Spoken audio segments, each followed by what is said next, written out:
Bryce Newberry is joining us live again from Uvalde High School, where the governor is expected to be speaking in about an hour. And Bryce, I know that those here in Uvalde and across the state, across the nation, are all very interested to hear what Governor Greg Abbott has to say about this latest mass shooting that took so many young lives.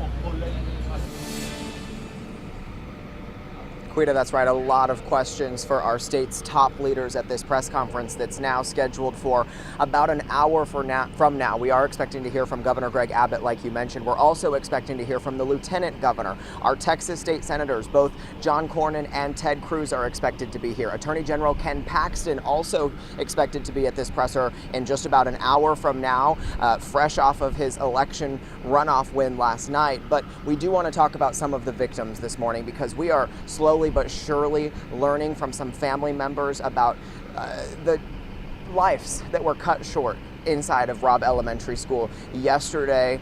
And again, so many of these young children just getting ready to enjoy the summer. Tomorrow was set to be the very last day of school here in the Uvalde School District. In fact, here at this high school, graduation was set for Friday. That's no longer happening. But let's start with one of the teachers who was killed. She is a fourth grade teacher, Eva Mireles. Her aunt says she was a teacher for about 17 years here in this school district. Again, she taught the fourth grade. And according to the elementary school's website, she has a daughter in college. She is a wife who loves running and hiking. Now, this midday, we're also learning about some of the children whose lives were cut short. This is Xavier Lopez, 10 years old, a fourth grader at Robb Elementary School. His cousin says Javier's mom was at his awards ceremony just about an hour or two before this shooting started. That is the last time she saw him, again celebrating the end of the school year. Next, we want to show you Uziyah Garcia. He was an 8-year-old. His grandfather, Manny Renfro, shared these photos.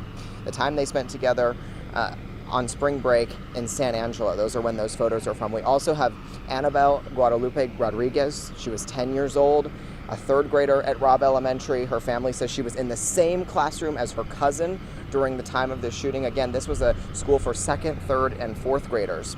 Annabelle's cousin, Jackie Cazares, also died in the shooting. She was also 10 years old. Then we have Amari Joe Garza. She turned 10 years old just 2 weeks ago on May 10th. A lot of 10-year-olds here. She was also a fourth grader at Robb Elementary. Her father, Angel Garza, telling ABC News that she's been found and is now flying high with the angels above.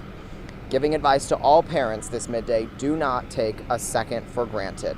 One other victim that we're learning about this midday is Eliahanna Cruz. This is a photo of her in her softball uniform. We don't have a lot of information about her just yet, but we do know that she was one of the 19 children who died yesterday at Robb Elementary School. Again, we are outside of Uvalde High School right now, expecting to hear from our state's top leaders here in the next hour or so. Again, the governor, the lieutenant governor, our two state senators, U.S. senators rather, Ted Cruz and John Cornyn, all of them and more expected to be here giving an update on this tragedy, and a lot of questions from a lot of people right now about what happened and what can stop it from happening again.